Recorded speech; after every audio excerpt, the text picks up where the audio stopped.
Hello everyone, this is Suvarna and welcome to my YouTube channel medical destination. So इस channel पर मैं अलग अलग health related disease condition explain करती हूँ। तो इसमें से एक मोस्ट इंपॉर्टेंट टॉपिक है, वो है पल्मोनरी एम्बोलिज्म। पल्मोनरी एम्बोलिज्म ये एक लंग्स रिलेटेड डिसीज कंडीशन है। तो आज हम लोग डिस्कस करने वाले हैं कि पल्मोनरी एम्बोलिज्म क्या है, देन इसके कॉजेस क्या है, कॉजेस यानी कि कारण क्या है, देन इसके सिम्टम्स क्या है, सिम्टम्स यानी कि लक्षण क्या है, डॉक्टर क्या इन्वेस्टिगेशन एडवाइस करते हैं, क्या ट्रीटमेंट एडवाइस करते हैं, इसकी पूरी जानकारी आज मैं इस वीडियो में देने वाली हूँ। तो ये वीडियो एंड तक जरूर देखना। पल्मोनरी एम्बोलिज्म ये एक लंग्स रिलेटेड डिसीज कंडीशन है। तो फर्स्ट हम लोग डिस्कस करेंगे लंग्स की एनाटॉमी।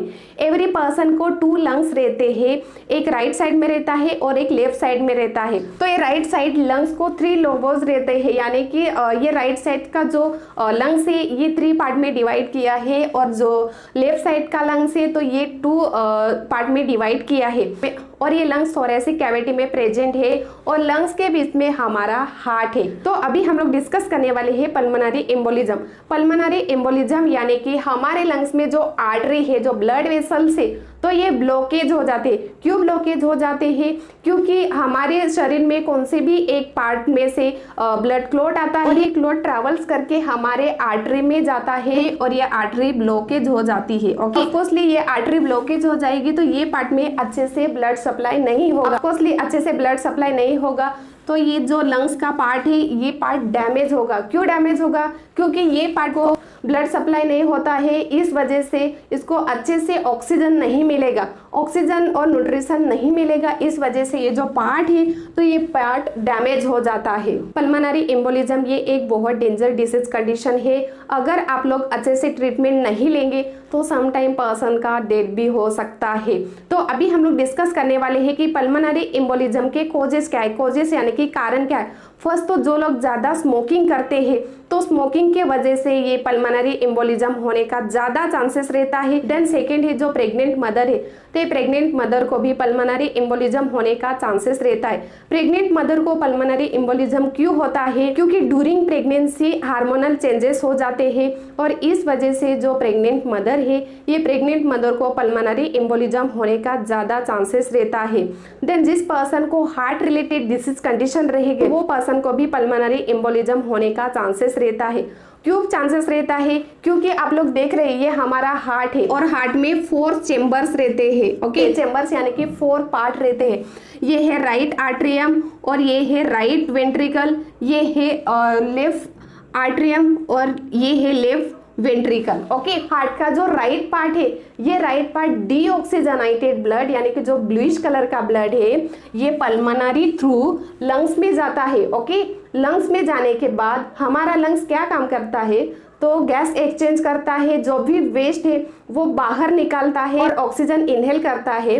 देन जो ऑक्सीजनाइटेड ब्लड है यानी कि रेड कलर का ब्लड है ये वापस हमारे लेफ्ट आर्ट्रियम में आता है, लेफ्ट आर्ट्रियम के बाद लेफ्ट वेंट्रिकल में आता है और लेफ्ट वेंट्रिकल ब्लड पुश करता है और ये आयोटा थ्रू हमारे पूरे बॉडी को ब्लड सप्लाई होता है। बट अगर आप लोगों को कुछ हार्ट रिलेटेड डिसीज कंडीशन रहेगी, हार्ट में कुछ ब्लॉकेज रहेगा तो वो ब्लॉकेज हमारे लंग्स में जा सकता है। इस वजह से जिस पर्सन को हार्ट रिलेटेड डिसीज कंडीशन है वो पर्सन को भी पल्मोनरी एम्बोलिज्म होने का ज्यादा चांसेस रहता है। देन है कैंसर के वजह से भी पल्मोनरी एम्बोलिज्म होता है। कैंसर के वजह से क्यों पल्मोनरी एम्बोलिज्म होता है? क्योंकि हमारे देश में बहुत सारे ऐसे पेशेंट हैं उन लोगों को ब्लड कैंसर है, तो ये ब्लड कैंसर के वजह से भी ये ब्लड क्लॉट होने का चांसेस रहता है। और जो पर्सन ज़्यादा एक्टिविटी नहीं करता है, एक ही जगह पर रहता है, तो वो पर्सन को भी ज़्यादा चांसेस रहता है ये पल्मोनरी एम्बोलिज्म होने का। देन जिस पर्सन का ज़्यादा वेट है तो वो पर्सन को भी ये पल्मोनरी एम्बोलिज्म होने का ज़्यादा चांसेस रहता है। देन फैमिली हिस्ट्री के वजह से भी हम लोगों को पल्मोनरी एम्बोलिज्म होने का ज़्यादा चांसेस रहता है। अगर आपके फैमिली में किसी को भी पल्मोनरी एम्बोलिज्म रहेगा तो वो हम लोगों को भी पल्मोनरी एम्बोलिज्म होने का चांसेस रहता है। देन है डीवीटी के वजह से भी हम लोगों को ब्लड क्लॉट होने का चांसेस रहता है। डीवीटी यानी कि डीप वेन थ्रोम्बोसिस, थ्रोम्बोसिस के वजह से हम लोगों को ये पल्मोनरी एम्बोलिज्म होने का ज़्यादा चांसेस रहता है। और किसी किसी पर्सन को कुछ आर्म में या लेग्स में क्लॉट रहेंगे तो वो क्लॉट हमारे लंग्स में आते हैं और इस वजह से ये पल्मोनरी एम्बोलिज्म होने का चांसेस रहता है। किसी किसी पर्सन को ब्लड क्लॉट की हिस्ट्री रहेगी तो वो पर्सन को भी ज्यादा चांसेस रहता है पल्मोनरी एम्बोलिज्म होने का। देन लास्ट है, जिस पर्सन की सर्जरी होती है तो वो पर्सन को भी ये पल्मोनरी एम्बोलिज्म होने का चांसेस रहता है। सर्जरी पेशेंट को पल्मोनरी एम्बोलिज्म क्यों होता है? क्योंकि आफ्टर सर्जरी जो एक्स्ट्रा फ्लूइड रहता है, जो ब्लड रहता है, वो अच्छे से ड्रेन नहीं हो जाता है और वो हमारे शरीर में क्लॉट हो जाता है। तो इस वजह से भी हमारे लंग्स में जो आर्टरी है तो ये आर्टरी ब्लॉकेज हो जाते हैं। तो ये थे पल्मोनरी एम्बोलिज्म के कोजेस यानी कि कारण। अभी हम लोग डिस्कस करने वाले हैं कि पल्मोनरी एम्बोलिज्म के सिम्टम्स क्या है, सिम्टम्स यानी कि लक्षण क्या है। फर्स्ट तो चेस्ट पेन होता है, देन फीवर भी आता है। इन्फेक्शन की वजह से हम लोगों को फीवर आता है, शॉर्टनेस ऑफ ब्रीथ यानी कि ब्रीथिंग डिफिकल्टी होती है।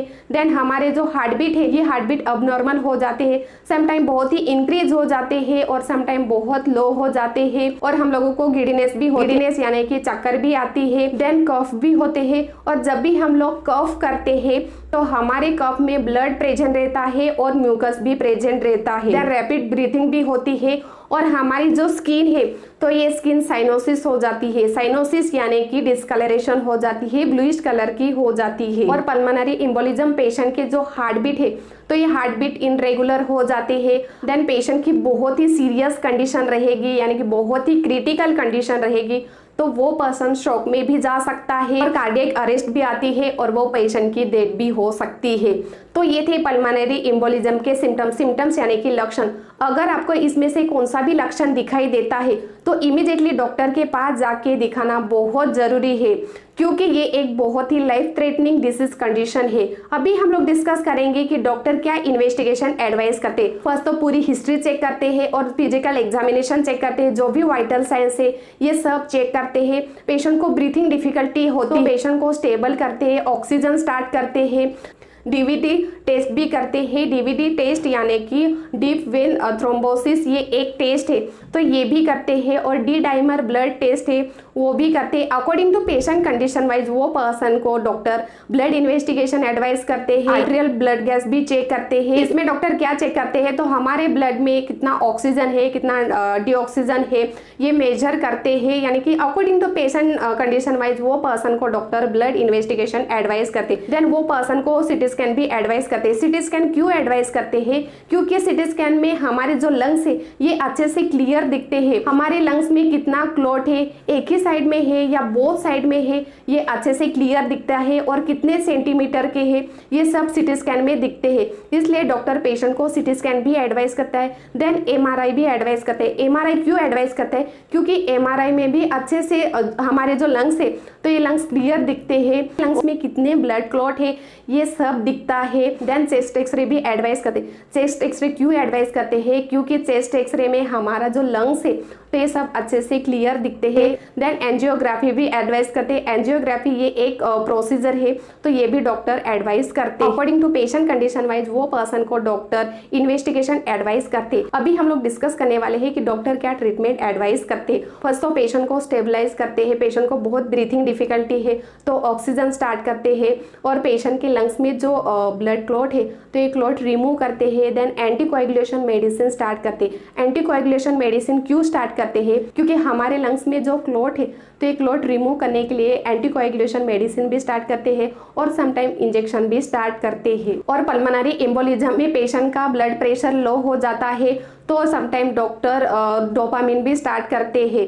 According to patient condition wise वो पर्सन को डॉक्टर ट्रीटमेंट एडवाइस करते हैं। अभी लास्ट हम लोग डिस्कस करने वाले हैं प्रिवेंशन। प्रिवेंशन में फर्स्ट है, जिस पर्सन को पल्मोनरी एम्बोलिज्म की हिस्ट्री रहेगी तो टाइम टू टाइम डॉक्टर के पास जाके प्रॉपर ट्रीटमेंट लेना बहुत जरूरी है। और अगर आपको कुछ भी प्रॉब्लम है तो डॉक्टर को दिखाना भी बहुत जरूरी है। डेली एक्सरसाइज करना बहुत जरूरी है। जो लोग स्मोकिंग करते हैं तो वो टोबैको स्मोकिंग अवॉइड करना बहुत जरूरी है। देन डॉक्टर ने जो डाइट एडवाइस किया है वो डाइट प्रॉपर लेना बहुत जरूरी है। और पल्मोनरी एम्बोलिज्म के वजह से हमारे जो लेग है तो ये लेग को स्वेलिंग आती है। स्वेलिंग यानी कि सूजन आती है, इसलिए डॉक्टर डीवीडी स्टॉकिंग एडवाइस करते हैं।